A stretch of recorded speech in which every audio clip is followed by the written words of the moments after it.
বর্ধিত সভার মধ্য দিয়ে শুরু হলো আওয়ামী লীগের আগামী সংসদ নির্বাচনের প্রস্তুতি। তৃণমূল নেতাকর্মীদের দিক নির্দেশনা দিলেন প্রধানমন্ত্রী। সরকারের উন্নয়ন কর্মকাণ্ড জনগণের সামনে তুলে ধরার নির্দেশ।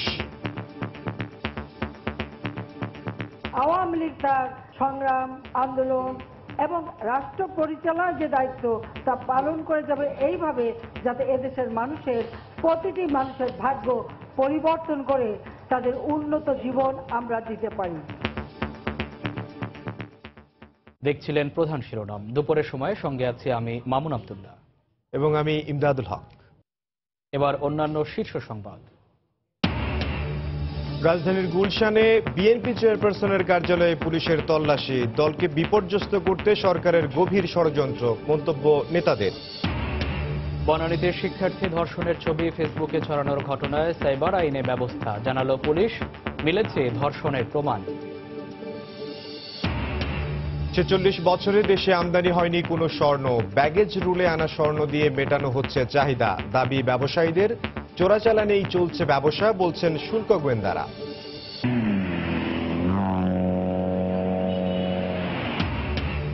ছুটির দিনে রাজধানীতে বেপরোয়া গতিতে গাড়ি চালাচ্ছে কিশোররা, আতঙ্কে নগরবাসী।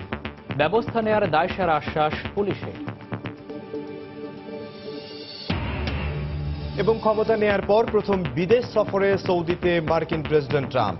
বক্তব্য রাখবেন বিশ্ব শান্তি প্রতিষ্ঠায়, ঐক্য প্রতিষ্ঠায় সফর গুরুত্বপূর্ণ, বলছেন বিশ্লেষকরা।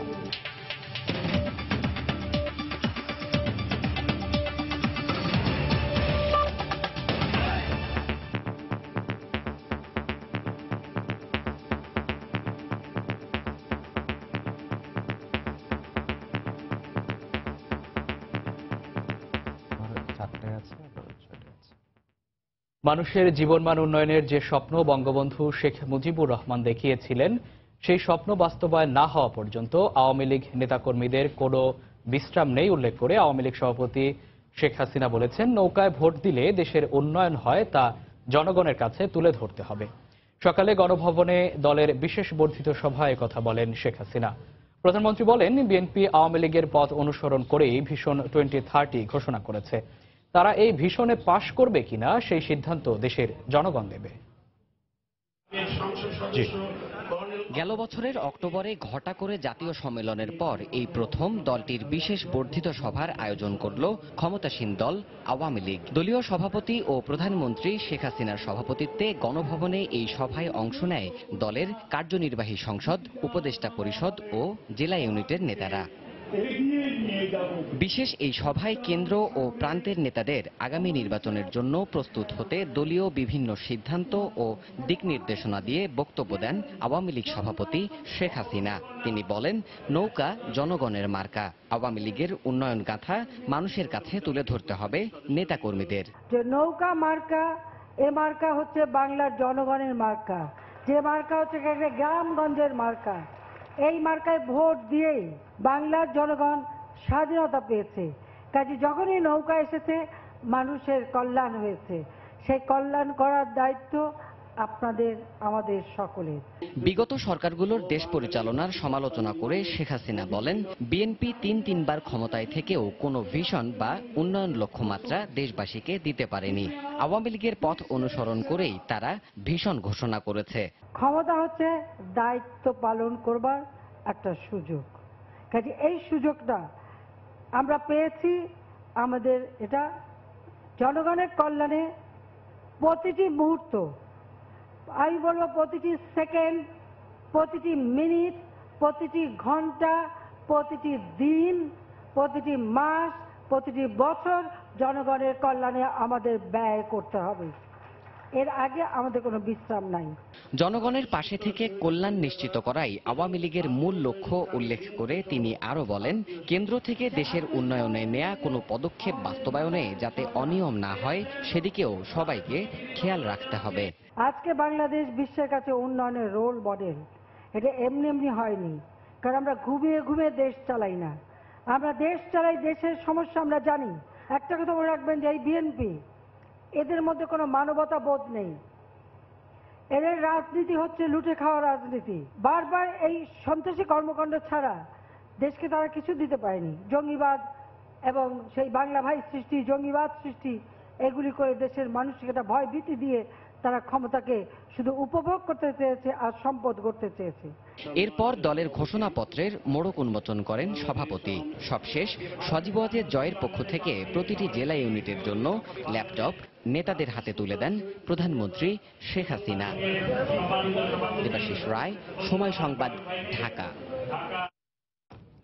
আরব ইসলামিক আমেরিকান AIA সম্মেলনে যোগ দিতে 4 দিনের রাষ্ট্রীয় সফরে আজ সৌদি আরব যাচ্ছেন প্রধানমন্ত্রী শেখ হাসিনা।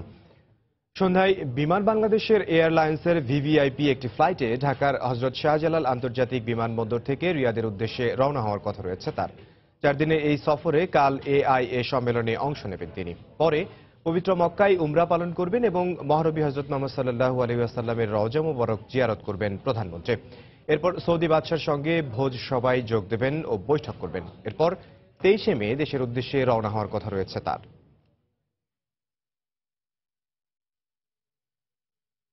রাজধানীর গুলশানে বিএনপি চেয়ারপারসনের কার্যালয়ে তল্লাশি চালিয়েছে পুলিশ। প্রায় 2 ঘণ্টা ব্যাপী চলা তল্লাশিতে কোনো কিছু না পেয়ে ফিরে যায় আইনশৃঙ্খলা রক্ষা বাহিনী।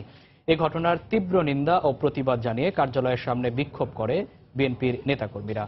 দলের শীর্ষ নেতারা জানান, বিএনপি নেত্রীকে মানসিকভাবে বিপর্যস্ত করতে সরকারের গভীর ষড়যন্ত্রের অংশ হিসেবে এই অভিযান চালানো হয়েছে।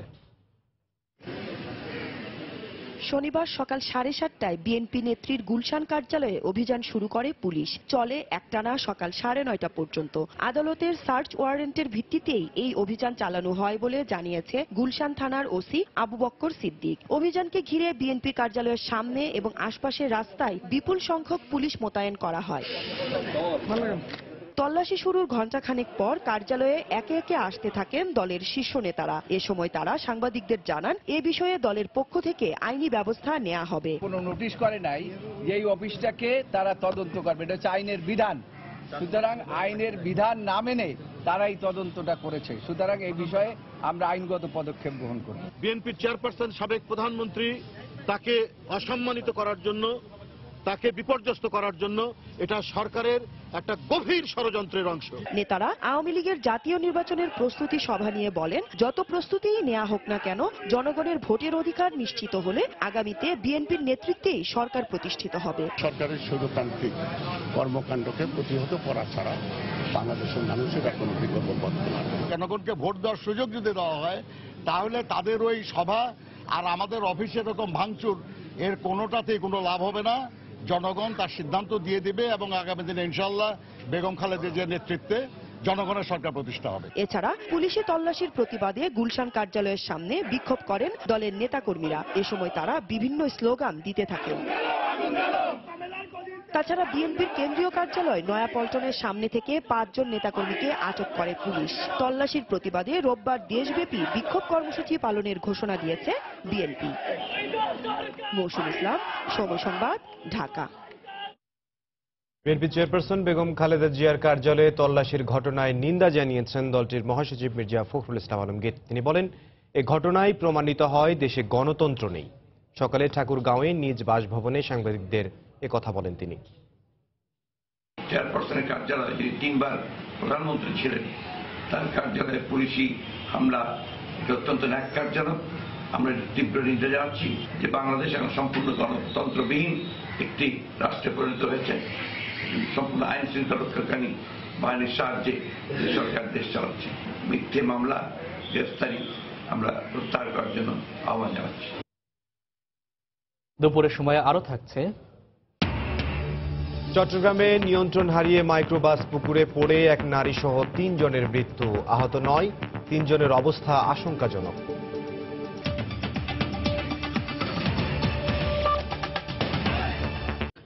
রাজধানীর বনানীতে ধর্ষণের শিকার 2 শিক্ষার্থীর ছবি যারা সামাজিক যোগাযোগ মাধ্যমে ছড়াচ্ছে তাদের বিরুদ্ধে সাইবার আইনে ব্যবস্থা নেওয়া হবে বলে জানিয়েছে গোয়েন্দা পুলিশের যুগ্ম কমিশনার আব্দুল বাতেন। সকালে ডিএমপি মিডিয়া সেন্টারে সাংবাদিকদের এক প্রশ্নের জবাবে তিনি একথা জানান। তিনি জানান, ধর্ষণ মামলা অন্যতম আসামি নাইম আশরাফের রিমান্ড শেষ হলেই পরবর্তী আইনি পদক্ষেপ নেওয়া হবে। আমরা তাদের নিরাপত্তা বিধান করব এবং আপনি যে বিষয়গুলি বলছেন, যেটা সাইবার ক্রাইমকে আমরা অবহিত করব এবং এই ধরনের এই বিষয়গুলো যদি হয়ে থাকে যারা করছে তাদের বিরুদ্ধে ব্যবস্থা নেওয়া হবে। টাইম স্টাফ যখন চলে যাবে তারপরেই আমরা ক্লিয়ার হয়ে যাব। ক্লিয়ার হয়ে গেছি অলরেডি, আমাদের আর কোনো আনক্লিয়ার কিছু নাই। রাজধানীর বনশ্রী এবং পরিবাগ এলাকায় অভিযান চালিয়ে ডিবি পুলিশ পরিচয় দানকারী 16 জনকে আটক করেছে গোয়েন্দা পুলিশ। দুপুরে ডিএমপি মিডিয়া সেন্টারে সংবাদ সম্মেলনে গোয়েন্দা পুলিশের যুগ্ম কমিশনার আব্দুল বাতেন এই তথ্য জানান। একই সঙ্গে তাদের কাছ থেকে গাড়ি, ডিবির জ্যাকেট, ওয়াকি টকি ও হ্যান্ডকাপ উদ্ধার করা হয়। গোয়েন্দা পুলিশ জানায় এ চক্রটি রাজধানীর বিভিন্ন জায়গায় সোর্স নিয়োগ করে ব্যাংক থেকে টাকা উত্তোলন ও জমা দেওয়ার সময় ব্যবসায়ীদের কাছ থেকে টাকা হাতিয়ে নিত। এছাড়া ডিবি পরিচয় দিয়ে বিভিন্ন সময় ডাকাতিও করেছে তারা।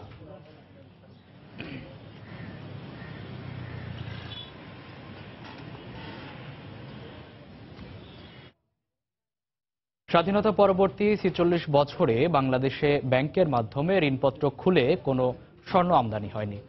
এমনকি শুল্ক পরিশোধ করে ব্যাগেজ রুলে আনা স্বর্ণের পরিমাণও একেবারেই কম নয়। অথচ দেশের ছোট বড় ৪০,০০০-এর বেশি ব্যবসায়ী বছরে হাজার হাজার কোটি টাকার স্বর্ণ বেচাকেনা করছে।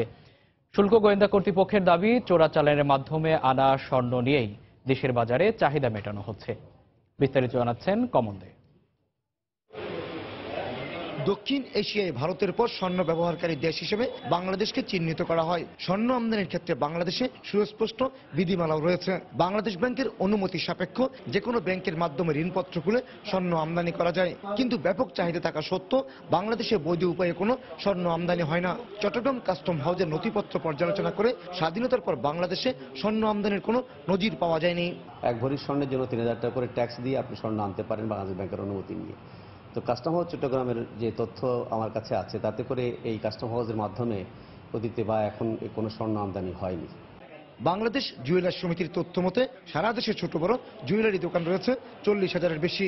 এর মধ্যে চট্টগ্রামে জুয়েলার্স সমিতির ২৫০০ সদস্য থাকলেও দোকান রয়েছে প্রায় ৪,০০০। সারা দেশের মতো চট্টগ্রামের ব্যবসায়ীরা কোনো স্বর্ণ আমদানি করে না।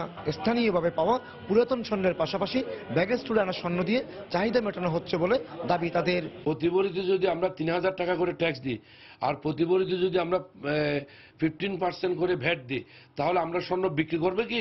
ক্রেতারা কোথায় যাবে? স্বর্ণের দাম কি ঘরে যাবে? আমরা বেশ কয়েকবার সরকারের সাথে বসছি যে একটা ইম্পোর্ট করার জন্য, সরকারিভাবে ইম্পোর্ট করা হয়তো মালগুলো এনে আমাদের দেওয়ার জন্য, নাহলে আমাদেরকে পারমিশন দেখ আমরা আনবো।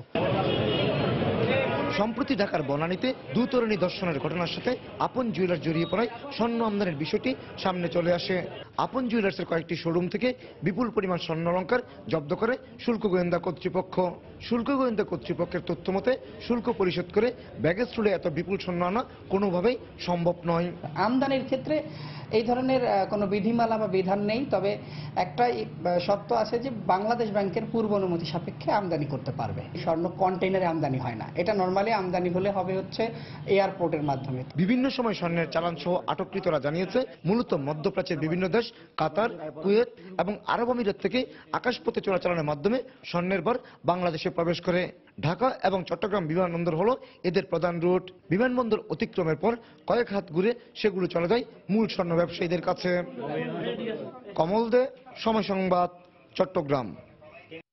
ছুটির দিনে রাজধানীর বিভিন্ন স্থানে প্রাইভেট কার নিয়ে বেপরোয়া গাড়ি চালানোয় মেতে উঠেছে উঠতি বয়সী কিশোররা। বেপরোয়া গতিতে প্রায়ই ঘটছে দুর্ঘটনা। এর সঙ্গে ব্যস্ত রাস্তায় যুবকদের আরেকটি গ্রুপের রেসিং খেলার কারণে আতঙ্ক ছড়াচ্ছে নগরবাসীর মধ্যে।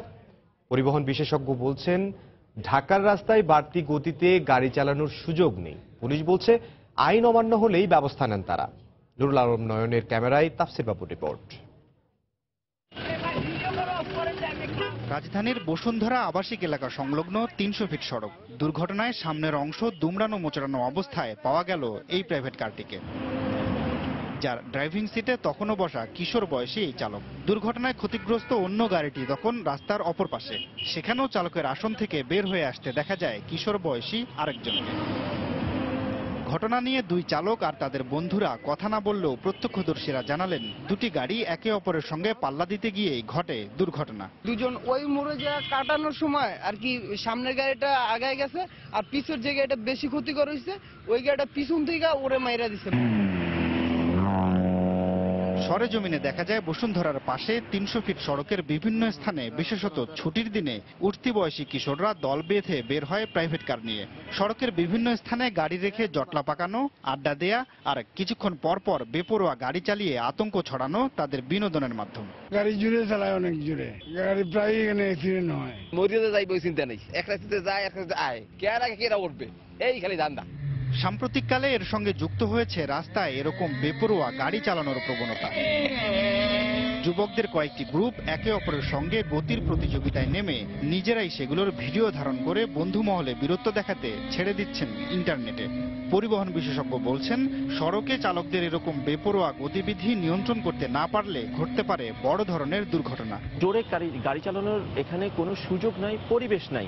নিজের জন্য না, সে পার্শ্ববর্তী যারা সড়ক ব্যবহারকারী আছে তাদের জন্য এটা ঝুঁকির সৃষ্টি করবে। যারা গার্জিয়ান আছেন তাদের একটা সচেতনতার প্রয়োজন আছে, যেন তার সন্তানকে পর্যাপ্ত নলেজটা ছাড়া গাড়ি চালাতে না দেওয়া। পুলিশ বলছে এ ব্যাপারে পদক্ষেপ নেবেন তারা। ড্রাইভিং লাইসেন্স পাওয়ার তো একটা বয়স আছে, কেউ যদি লাইসেন্স ছাড়া চালিয়ে থাকে তো অবশ্যই সেটার বিরুদ্ধে ব্যবস্থা নেওয়া উচিত, মামলা করা উচিত, এবং আমরা অবশ্যই এটা করব। ঢাকার অন্য রাস্তাগুলোর তুলনায় 300 ফিট নামে পরিচিত এই সড়কটি একটু অন্যরকম। চমৎকার পিচ ঢালাই আর প্রশস্ত হওয়ার কারণে এখানে গাড়ি চালাতে স্বাচ্ছন্দ্য বোধ করেন চালকেরা। তবে এই সুযোগে এই সড়কটিতে বেপরোয়া গতিতে প্রাইভেট কার কিংবা মোটরসাইকেল চালানোর ঘটনা দিন দিন বেড়েই চলেছে, আর এতে করে আতঙ্কিত এখানকার মানুষ আর এই রাস্তাটি ব্যবহারকারীরা। তাফসির বাবু, সময় সংবাদ, ঢাকা। নগর সাজাতে চীন থেকে আনা বনসাইকে মেনে নিতে পারছেন না রাজধানীবাসী। বিশেষজ্ঞরা বলছেন, নগরের শোভা বাড়াতে বিদেশ থেকে দামি বনসাই না এনে অনেক কম খরচেই বাহারি দেশি গাছ লাগানো যেত। এতে করে নিজস্ব ঐতিহ্য আর সংস্কৃতিকে অবজ্ঞা করা হয়েছে বলেও মনে করেন তারা। তবে প্রকল্পে নিয়োজিত ঠিকাদারি প্রতিষ্ঠানের দাবি, বনসাইয়ের পাশাপাশি অন্য গাছও লাগানো হবে। খলিল রহমানের ক্যামেরায় রাশেদ লিমনের রিপোর্ট। 2 মেয়রের দায়িত্ব হলেও নগরের শোভা বাড়ানোর কাজ করছে সড়ক পরিবহন ও জনপথ অধিদপ্তর। রাজধানীর বনানী ওভারপাস থেকে এয়ারপোর্ট মোড় পর্যন্ত প্রায় 6 কিলোমিটার রাস্তায় চলছে সড়ক আধুনিকায়ন ও ডিজিটালাইজেশনের কাজ। এরই অংশ হিসাবে নগরে এসেছে নতুন অতিথি কৃত্রিম উপায়ে বেড়ে ওঠাকে নিয়ন্ত্রণ করা বনসাই। চীন থেকে আমদানি করা প্রতিটি গাছের পেছনে এ পর্যন্ত ব্যয় হয়েছে 2.5 থেকে 3 লাখ টাকা, আর পুরো প্রকল্পে রয়েছে প্রায় 500 বনসাই। তবে বিমানবন্দর থেকে বের হয়ে ব্যস্ততম সড়কে বিদেশি বনসাইকে অনেকটা বেমানান হিসাবে দেখছেন নগরবাসী। তাদের মতে, এমন সড়কে সবুজের তালে একটু শীতল ছায়াই হতে পারত সৌন্দর্যের মূল অনুষঙ্গ। বড় গাছ হলে, দেশি গাছ হলে ছায়া পেত, একটু শান্তিতে দাঁড়াতে পারতো অন্তত। সবুজ নিয়ে চিন্তা করলে আরো বেশি বেটার হতো। আগে তো একটু ছায়া ছিল, ভালো লাগতো, এখন তো একদম দোলা দোলা লাগতেছে। নিঃশ্বাস নিতে অক্সিজেনের প্রয়োজন, সেই দৃষ্টিকোণ থেকে আমাদের সবুজ ঢাকাটা থাকছে না আসলে। শুধু প্রকৃতিই নয়, এতে অবহেলা করা হয়েছে দেশীয় সংস্কৃতিও, এমন মন্তব্য বিশেষজ্ঞদের। মানবেতর ভাবে প্রযুক্তি দিয়ে একটি বৃদ্ধি করা গাছের সৌন্দর্যকে ধার করে এনে আমাদের নগরীর সৌন্দর্য প্রদর্শন করতে হবে, এটা মেনে নেওয়ার সংস্কৃতি হতে পারে না। বড় রাস্তা স্পিডি গাড়ি যাবে, সেই জায়গাগুলোতে আমাদের বনসাইটা কতটুকু দৃষ্টি নন্দন হবে সেটা একটা বড় ব্যাপার। 6 ঋতুতে 6 রকমের ফুল ফুটে বাংলাদেশে, সেগুলো দিয়ে আমরা কিন্তু বাংলাদেশকে ব্র্যান্ডিং করতে পারতাম। তবে সংশ্লিষ্ট ঠিকাদার প্রতিষ্ঠান বলছে, বনসাইয়ের পাশাপাশি দেশি গাছও এই প্রকল্পে প্রাধান্য পাবে। আউট অফ 5.5 লক্ষ দেশি গাছের মাঝে মাত্র 500 বনসাই বসবে। এটার পাতা কম হবে তা কিন্তু না, এটার হাইট সেম থাকবে, দ্যাটস ওয়াই এটা বনসাই, আর এটা আউটডোর বনসাই। চলতি বছরের আগস্টে এই প্রকল্পের কাজ শেষ হওয়ার কথা রয়েছে। একদিকে বলা হচ্ছে সবুজ ঢাকার কথা, অন্যদিকে সৌন্দর্য বর্ধনের নামে লাগানো হচ্ছে এ ধরনের বনসাই। নগর উন্নয়নে নিয়োজিত প্রতিষ্ঠানগুলোর এমন স্ববিরোধী অবস্থানে কিছুটা বিব্রত নগরবাসী। আর তাই এ ধরনের প্রকল্পগুলো হাতে নেওয়ার আগে সংশ্লিষ্ট প্রতিষ্ঠানগুলোকে আরো বেশি দায়িত্ববান হওয়ার পরামর্শ দিচ্ছেন নগর পরিকল্পনাবিদরা। রাশেদ লিমন, সময় সংবাদ, ঢাকা। দুপুরের সময়ে আরো থাকছে। সপ্তাহখানেকের মধ্যেই পাকতে শুরু করবে রাজশাহীর আম। বাগানে বাগানে চলছে শেষ মুহূর্তের পরিচর্যা। জাতভেদে আম নামানোর ভিন্ন ভিন্ন সময় নির্ধারণে খুশি চাষিরা।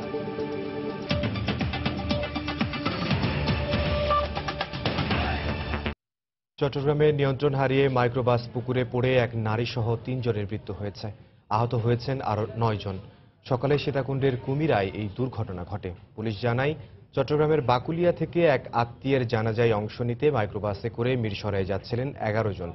পথে সীতাকুণ্ডের কুমিরা এলাকায় নিয়ন্ত্রণ হারিয়ে মাইক্রোবাসটি পাশের একটি পুকুরে পড়ে যায়। এতে ঘটনাস্থলেই মাইক্রোবাসের 2 জন যাত্রী ও মনিকা রানী নামে এক পথচারী নিহত হন। আহত হন আরও 9 জন। খবর পেয়ে ফায়ার সার্ভিস কর্মীরা ঘটনাস্থল থেকে আহতদের উদ্ধার করে চট্টগ্রাম মেডিকেলে ভর্তি করেন। এদের মধ্যে 3 জনের অবস্থা আশঙ্কাজনক বলে জানিয়েছেন চিকিৎসক।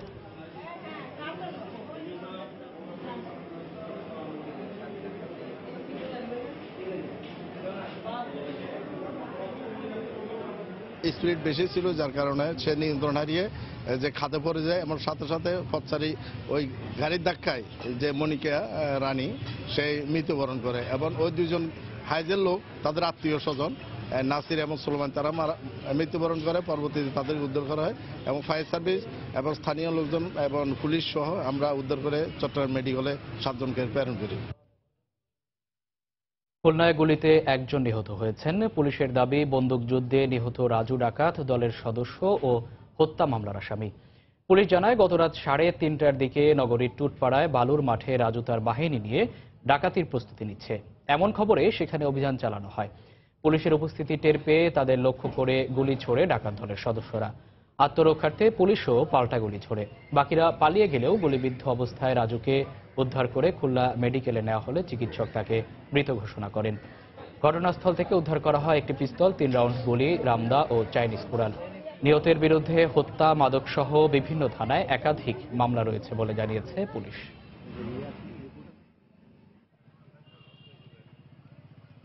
ঘটনাস্থল থেকে আমরা একটি বিদেশি পিস্তল, 3 রাউন্ড পিস্তলের গুলি, একটি চাইনিজ কুড়াল এবং একটি রামদা আমরা উদ্ধার করেছি। এলাকার সন্ত্রাসী মুন্সি রাজু এবং একাধিক খুন মামলার আসামি, গণধর্ষণ মামলার আসামি এবং বিখ্যাত চাঁদাবাজ।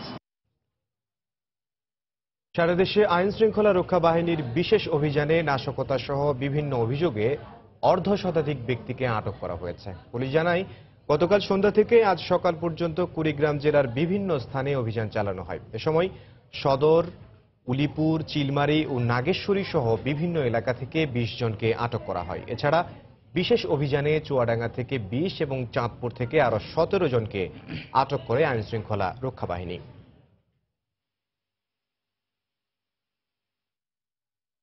গাইবান্ধার সুন্দরগঞ্জে রাজাকারের নামে গড়ে উঠেছে ধর্মপুর আব্দুল জব্বার ডিগ্রি কলেজ। আব্দুল জব্বার মুক্তিযুদ্ধের সময় এদেশের মুক্তিকামী মানুষের বিপক্ষে অবস্থান নিয়েছে। মা বোনদের তুলে দিয়েছে পাক বাহিনীর হাতে। তাই শিক্ষার্থীদের দাবি, ঘৃণিত মানুষটির নামে গড়ে তোলা শিক্ষা প্রতিষ্ঠানের নাম পরিবর্তনের। প্রতিষ্ঠান প্রধান জানান, নাম পরিবর্তনের প্রক্রিয়া চলছে। হেদায়েতুল ইসলাম বাবুর প্রতিবেদন, ছবি তুলেছেন ওবায়দুল ইসলাম। গোলাম সাদেক লেবু ধর্মপুর আব্দুল জব্বার ডিগ্রি কলেজের প্রভাষক। ক্লাসের ফাঁকে সময় পেলেই গাছতলায় শিক্ষার্থীদের কাছে ডেকে শোনান মুক্তিযুদ্ধের গল্প। পাঠ্য বইয়ের বাইরে প্রিয় এই শিক্ষকের মুখে শোনা মুক্তিযুদ্ধের এক একটি গল্প নতুন প্রজন্মের এই তরুণদের দেশপ্রেমে উদ্বুদ্ধ করে। কিন্তু যার নামে এই কলেজের নামকরণ করা হয়েছে, সেই আব্দুল জব্বার ছিলেন এদেশের মুক্তিযুদ্ধ ও স্বাধীনতার ঘোর বিরোধী। আমাদের এই এলাকায় যারা মুক্তিযুদ্ধের পক্ষে ছিল তাদের উপর অত্যন্ত অত্যাচার, নিপীড়ন ওনার নেতৃত্বে হয়েছে এবং ইনি এই মুক্তিযুদ্ধ এবং বাংলাদেশকে মেনে নিতে পারছিল না। তাই তৎকালীন শান্তি কমিটির নেতা আব্দুল জব্বারের নাম বদলিয়ে প্রতিষ্ঠানটিকে কলঙ্কমুক্ত করার দাবি শিক্ষার্থীদের। স্বাধীন বাংলাদেশে আমরা একজন রাজাকারের প্রতিষ্ঠানে লেখাপড়া করতে চাই না, আর যদি আমরা করি তাহলে আমরা কলঙ্কিত থেকেই যাব। প্রজন্ম যারা এই কলেজে পড়াশোনা করবে তারা মুক্তিযুদ্ধের সঠিক ইতিহাস সম্পর্কে জানতে পারবে না যদি একজন রাজাকারের নামের এই কলেজটির নামকরণ যদি স্থিতিশীল থাকে। তাই দ্রুত এই কলেজের নাম পরিবর্তন করার জন্য আমি আবেদন করছি। প্রতিষ্ঠান প্রধান জানালেন, কলেজটির নাম পরিবর্তনের জন্য শিক্ষা মন্ত্রণালয়ে আবেদন করা হয়েছে। এটা প্রক্রিয়াধীন আছে। অচিরেই আমাদের এই রাজাকারের নাম পরিবর্তন হয়ে আমাদের কলেজটি কলঙ্কমুক্ত হবে। 1986 সালে গাইবান্ধার সুন্দরগঞ্জে ধর্মপুর আব্দুল জব্বার ডিগ্রি কলেজ প্রতিষ্ঠা করা হয়।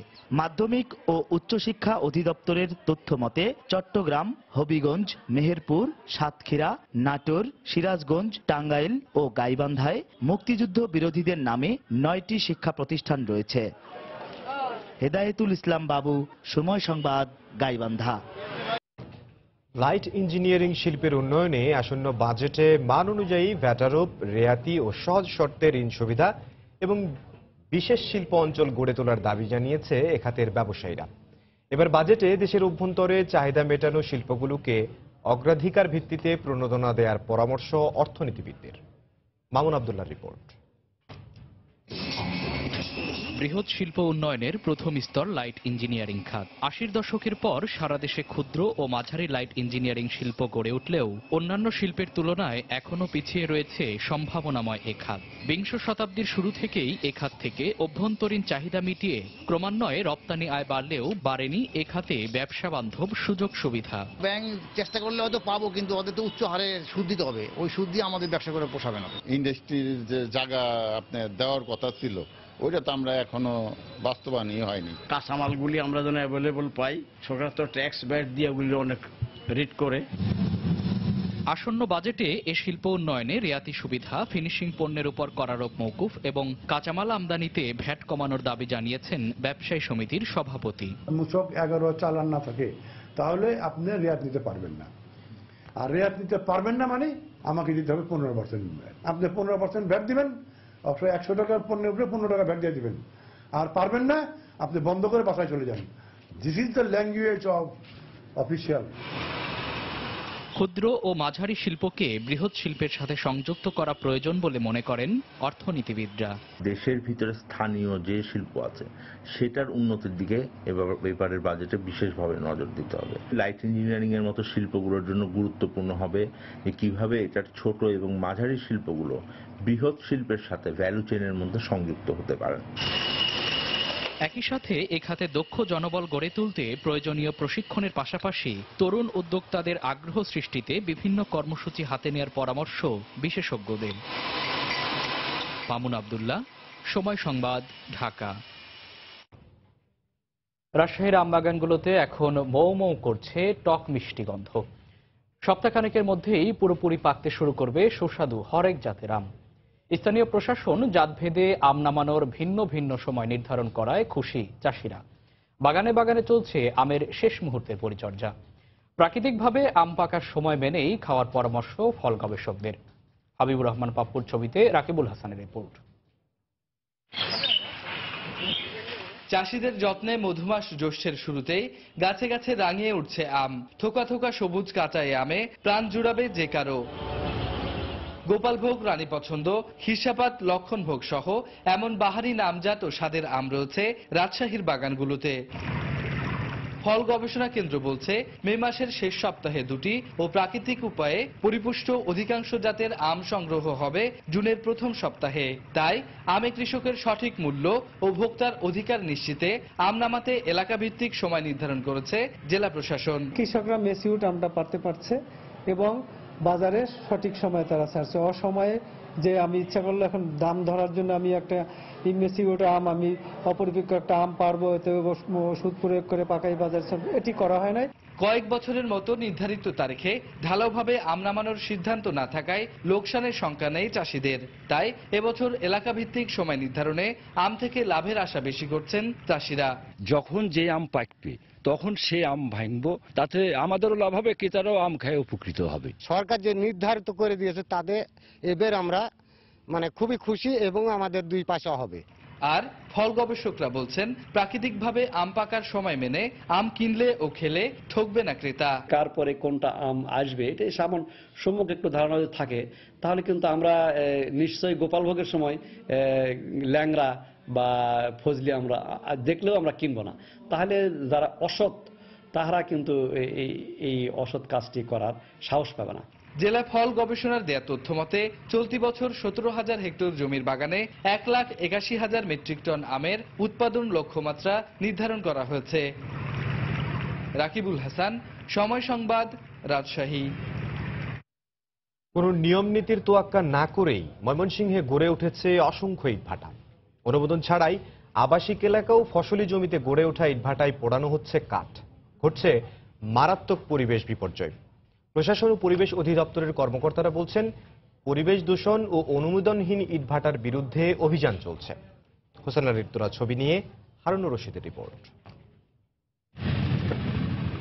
ময়মনসিংহের বিভিন্ন এলাকায় জেলা প্রশাসনের অনুমোদন এবং পরিবেশ অধিদপ্তরের ছাড়পত্র ছাড়াই ফসলি জমি ও আবাসিক এলাকায় গড়ে উঠেছে অসংখ্য ইটের ভাটা। নিয়মনীতি না মেনে স্থাপিত এসব ইট ভাটার কারণে ঘটছে মারাত্মক পরিবেশ বিপর্যয়। অবাধে কাঠও পোড়ানো হচ্ছে অনেক ইট ভাটায়। ভুক্তভোগীরা জানান, ইট ভাটার কালো ধোঁয়ায় ফসলি জমির উৎপাদন এবং ফলজ গাছের ফলন কমে গেছে আশঙ্কাজনক হারে। গাছগাছালির পাতা ফুতা থাকতো, খুব সুন্দর থাকতো। এখন তো এই বাজে কিছু হইতো। এখন এই খোলাতে মনে হয় কিছুটা ফসলের উৎপাদন কমে গেছে।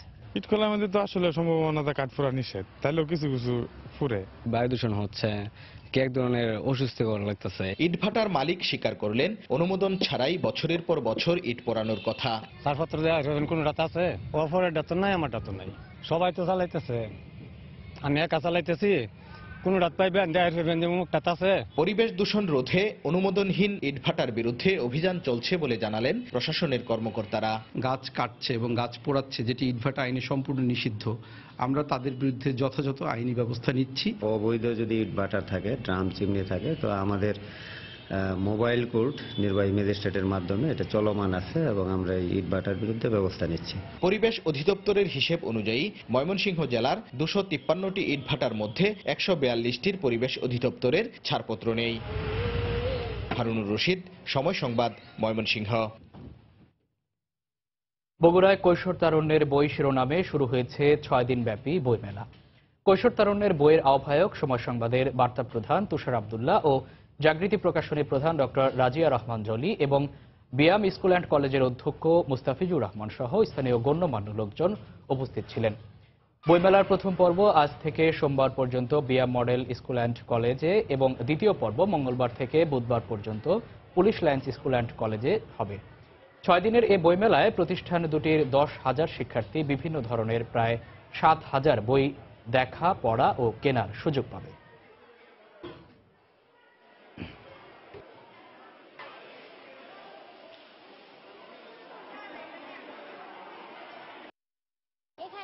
পরিবেশটাও খুব সুন্দর আর বইগুলো খুব সুন্দর। আমি অনেকটা বই কিনে রেখেছি, কিন্তু একটা পছন্দ হয়েছে। ভূতের বই অনেক পড়ে মজা লাগলো, অনেক ভালো লাগলো। বই মেলা হচ্ছে, খুব আনন্দ লাগতেছে। আমি অনেকগুলো বই দেখতে পারছি।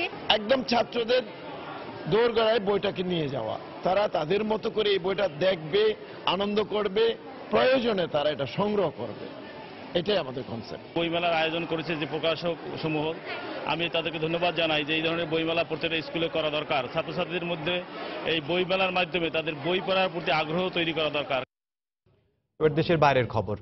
8 দিনের বিদেশ সফরের প্রথম দিনে সৌদি আরবে পৌঁছেছেন মার্কিন প্রেসিডেন্ট ডোনাল্ড ট্রাম্প। দায়িত্ব গ্রহণের পর এটি তার প্রথম বিদেশ সফর।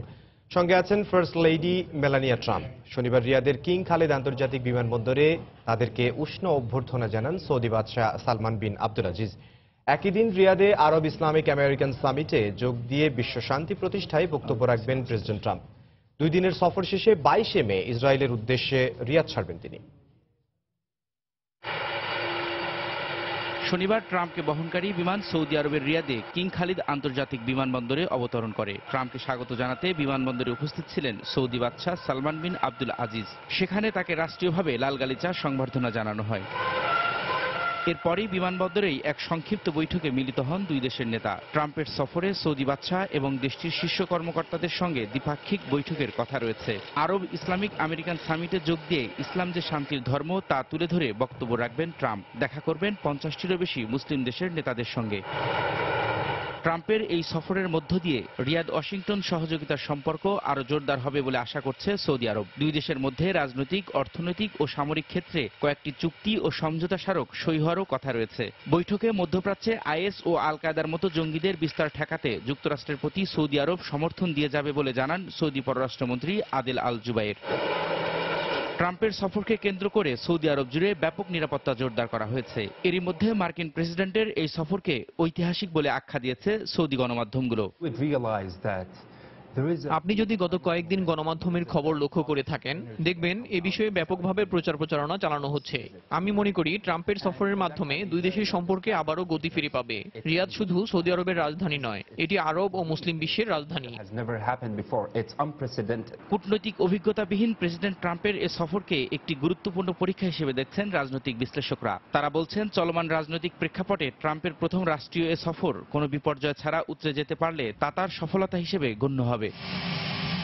2 দিনের সৌদি আরব সফর ছাড়াও ইসরায়েল, বেলজিয়াম, ভ্যাটিকান সিটি ও ইতালির সিসিলি দ্বীপে যাওয়ার কথা রয়েছে ট্রাম্পের। বিশ্বব্যাপী যুক্তরাষ্ট্রের নেতৃত্বকে আরো সুসংহত করা, বিশ্ব নেতাদের সঙ্গে নতুন করে সম্পর্ক গড়ে তোলা এবং সব ধর্মের মানুষের প্রতি ঐক্যের বার্তা ছড়িয়ে দেয়াই ট্রাম্পের প্রথম রাষ্ট্রীয় সফরের উদ্দেশ্য বলে জানিয়েছে হোয়াইট হাউস। রবিউল ইসলাম আওলাদ, সময় সংবাদ। নিউ ইয়র্কের টাইমস স্কোয়ারে পথচারীদের গাড়ি চাপার ঘটনাকে পরিকল্পিত বলে জানিয়েছে পুলিশ। এর মধ্যে গাড়ি চালক রিচার্ড রোজাসের বিরুদ্ধে হত্যা ও উগ্র গাড়ি চালানো সহ মোট 26টি অভিযোগ করা হয়েছে। পথচারীদের হত্যার উদ্দেশ্যে এলোমেলো গাড়ি চালানোর কথাও স্বীকার করেছে রোজাস। ওই ঘটনায় আহতদের মধ্যে 3 জনের অবস্থা আশঙ্কাজনক বলে জানিয়েছে কর্তৃপক্ষ। নিউ ইয়র্ক থেকে শিহাবুদ্দিন কিসলু রিপোর্ট। টাইমস স্কোয়ারে পথচারীদের গাড়ি চাপায় অভিযুক্ত গাড়ি চালক রিচার্ড রোজাসকে শুক্রবার ম্যানহাটনের আদালতে নেওয়া হয়। এ সময় হত্যার উদ্দেশ্যে বেপরোয়া গাড়ি চালানোর কথা স্বীকার করে রোজাস। আদালতে শুনানির পর সংবাদ সম্মেলন করেন ম্যানহাটন দক্ষিণের গোয়েন্দা প্রধান উইলিয়াম আবরি। এই ঘটনাকে অত্যন্ত স্পর্শকাতর উল্লেখ করে গাড়ি চালক ইচ্ছা করে এই হত্যাকাণ্ড ঘটিয়েছে বলে জানান তিনি। টাইমস স্কোয়ারে পথচারীদের গাড়ি চাপা দেওয়ার পরিকল্পনা নিয়েই রিচার্ড রোজাস ব্রঙ্কসের নিজ বাসা থেকে বের হয়। বাসা থেকে ঘটনাস্থলে আসার মধ্যে আর কোনো ঘটনার খবর পাওয়া যায়নি। তার বিরুদ্ধে হত্যা ও গুরুতর কয়েকটি অভিযোগ আনা হয়েছে। স্থানীয় বাসিন্দাদের নিরাপত্তার স্বার্থে নগরীর সব জায়গায় পর্যাপ্ত সতর্কতা গ্রহণ করা হয়েছে। নৌবাহিনীর সাবেক সদস্য রিচার্ডের এমন কর্মকাণ্ডের কারণ সম্পর্কে কোনো তথ্য জানা না গেলেও এর পেছনে সন্ত্রাসের যোগসাজশ রয়েছে কিনা তা খতিয়ে দেখা হচ্ছে বলে জানিয়েছে পুলিশ। গত বৃহস্পতিবার টাইমস স্কোয়ারের ব্যস্ততম সড়কে পথচারীদের গাড়ি চাপার ঘটনায় এলিসা এজম্যান নামের এক তরুণী নিহত ও 20 জন আহত হন। তাদের মধ্যে একজন কানাডীয় নারী সহ 3 জনের অবস্থা গুরুতর বলে জানিয়েছে কর্তৃপক্ষ। শিহাবুদ্দিন কিসলু, সময় সংবাদ, নিউ ইয়র্ক, যুক্তরাষ্ট্র। ইরানে প্রেসিডেন্ট নির্বাচনের প্রাথমিক ফলে এগিয়ে আছেন মধ্যপন্থী প্রার্থী হাসান রুহানি। এর মধ্য দিয়ে দ্বিতীয়বারের মতো ক্ষমতায় বসছেন তিনি। শনিবার স্থানীয় সময় সকালে দেশটির স্বরাষ্ট্র মন্ত্রণালয় নির্বাচনের আংশিক ফল প্রকাশ করে। এতে দেখা যায় প্রতিদ্বন্দ্বী রক্ষণশীল প্রার্থী সৈয়দ ইব্রাহিম রাইসির চেয়ে প্রায় 70 লাখ ভোটের ব্যবধানে এগিয়ে আছেন হাসান রুহানি। এর আগে শুক্রবার সন্ধ্যা 6টা পর্যন্ত ভোট গ্রহণের কথা থাকলেও কয়েক দফা সময় বাড়িয়ে রাত 12টা পর্যন্ত ভোট নেওয়া হয়। আজকের মধ্যেই চূড়ান্ত ফল ঘোষণা হবে বলে জানিয়েছে স্থানীয় গণমাধ্যম।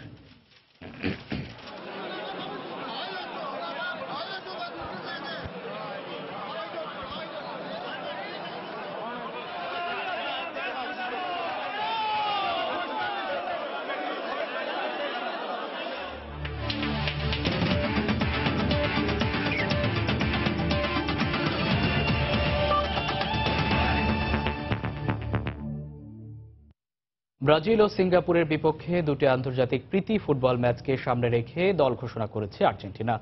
বেশ কয়েকজন নতুন মুখ জায়গা পেয়েছে এই দল। এছাড়াও আলবি সেলেস্তেদের কোচের দায়িত্ব নেয়ার পথেই অনেকটা এগিয়েছে জর্জ সাম্পাওলি। প্রধান কোচ ছাড়াই দল ঘোষণা করেছেন আর্জেন্টিনা ফুটবল অ্যাসোসিয়েশন AFA। তবে ম্যানচেস্টার সিটির হয়ে দারুণ ফর্মে থাকার পরেও সার্জিও আগুয়েরো জায়গা হয়নি এই দলে। এছাড়া অভিজ্ঞ লাভেজ্জি, প্রাতো, অ্যাঞ্জেলি কোয়েরা ও জাবালেতার মতো ফুটবলারের জায়গা হয়নি এই 2 ম্যাচে। তবে দীর্ঘ অপেক্ষার পর অবশেষে জাতীয় দলে সুযোগ পেয়েছেন inter Miller striker Mauro Icardi. 9 June ব্রাজিলের বিপক্ষে আর্জেন্টিনার প্রথম প্রীতি ম্যাচ। তার 4 দিন পর সিঙ্গাপুরের বিপক্ষে খেলবে মেসির দল। তবে ফুটবল সমর্থকরা ব্রাজিল আর্জেন্টিনার উপভোগ্য ম্যাচে মেসি নেইমার দ্বৈরথ দেখতে পারবেন না, কারণ ওই ম্যাচে নেইমারকে বিশ্রামে দেওয়া হয়েছে।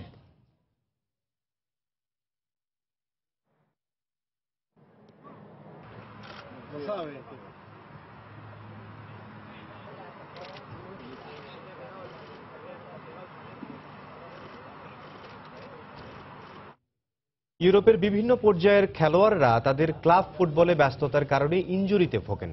সেই ইনজুরি থেকে মুক্ত হতেই বিভিন্ন সময়ে তাদের যেতে হয় ফিজিক্যাল মেডিসিন সেন্টারে। শুধু ফুটবলেই নয়, বিশ্ব ক্রীড়াঙ্গনের সব ক্ষেত্রে এটি প্রযোজ্য। আর খেলোয়াড়দের ইনজুরি মুক্ত করতে এমনটা একটি মেডিকেল সেন্টার হলো আসপেটার হাসপাতাল। কাতারের দোহায় অবস্থিত এই হাসপাতালে বিশ্বের বিখ্যাত ক্রীড়াবিদরা চিকিৎসা নিতে আসেন। আরো জানাচ্ছেন সজল মিত্র রিচার্ড।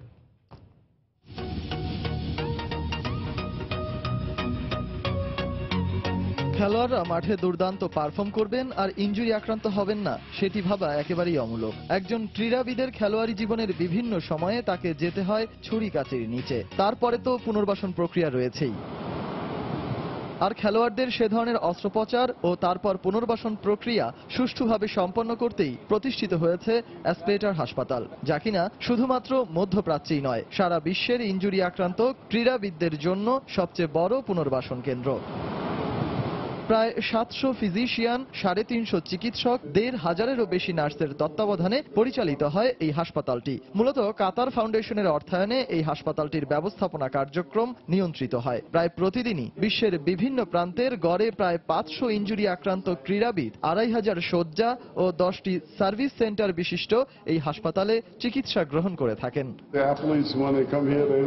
আমাদের এই হাসপাতালে ইনজুরি আক্রান্ত ক্রীড়াবিদদের শুধু চিকিৎসাই নয়, পুনর্বাসনের জন্য সব রকমের ব্যবস্থা রয়েছে। পুনর্বাসন প্রক্রিয়া পুরোপুরি সম্পন্ন না হলে আমরা কাউকে হাসপাতাল থেকে ছাড়পত্র দেই না।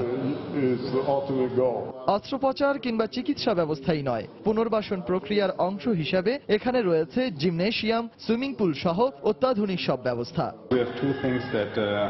আমাদের এখানে অত্যাধুনিক সব প্রযুক্তি ব্যবহৃত হয়ে থাকে। খেলোয়াড়দের অভিযোজন ক্ষমতা বাড়াতে তাপমাত্রা নিয়ন্ত্রণ কক্ষ রয়েছে আমাদের হাসপাতালে। কাতারের দোহার প্রাণ কেন্দ্রে 20 তলা বিশিষ্ট 4টি ভবন নিয়ে 2006 সালে এশিয়ান গেমসের সময় প্রতিষ্ঠিত হয় এই আসপেটার হাসপাতাল। বিশ্বের বিভিন্ন প্রান্ত থেকে বিভিন্ন খেলোয়াড়রা এই হাসপাতালে আসেন ইনজুরি থেকে মুক্ত হবার উপায় খুঁজতে। ডিমারিয়া, মোফারা কিংবা ইয়াইয়া তোরের মতো খেলোয়াড়রাও এই হাসপাতাল থেকে চিকিৎসা নিয়েছেন। মেসি, নেইমার, সুয়ারেজরাও বিভিন্ন সময়ে এই হাসপাতালে ইনজুরি থেকে মুক্ত হবার উপায় খুঁজতে এসেছেন। আসপেটার হাসপাতাল প্রাঙ্গণ থেকে সজল মিত্র রিচার্ড, সময় সংবাদ, কাতার। দুপুরের সময় এ পর্যায়ে শীর্ষ সংবাদগুলো জানিয়ে দিচ্ছি আরেকবার। বর্ধিত সভার মধ্য দিয়ে শুরু হলো আওয়ামী লীগের সংসদ নির্বাচনের প্রস্তুতি। তৃণমূল কর্মীদের প্রধানমন্ত্রীর দিক নির্দেশনা, উন্নয়ন কর্মকাণ্ড তুলে ধরার নির্দেশ। রাজধানীর গুলশানে বিএনপি চেয়ারপারসনের কার্যালয়ে পুলিশের তল্লাশি, দলকে বিপর্যস্ত করতে সরকারের গভীর ষড়যন্ত্র, মন্তব্য নেতাদের। বনানীতে শিক্ষার্থী ধর্ষণের ছবি ফেসবুকে ছড়ানোর ঘটনায় সাইবার আইনে ব্যবস্থা, জানালো পুলিশ, মিলেছে ধর্ষণের প্রমাণ। 43 বছরে দেশে আমদানি হয়নি কোনো স্বর্ণ, ব্যাগেজ রুলে আনা স্বর্ণ দিয়ে মেটানো হচ্ছে চাহিদা, দাবি ব্যবসায়ীদের। চোরাচালানেই চলছে ব্যবসা, বলছেন শুল্ক গোয়েন্দারা।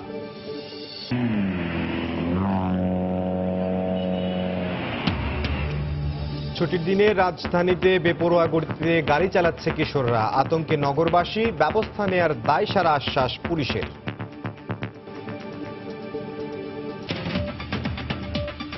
এই ছিল দুপুরের সময়।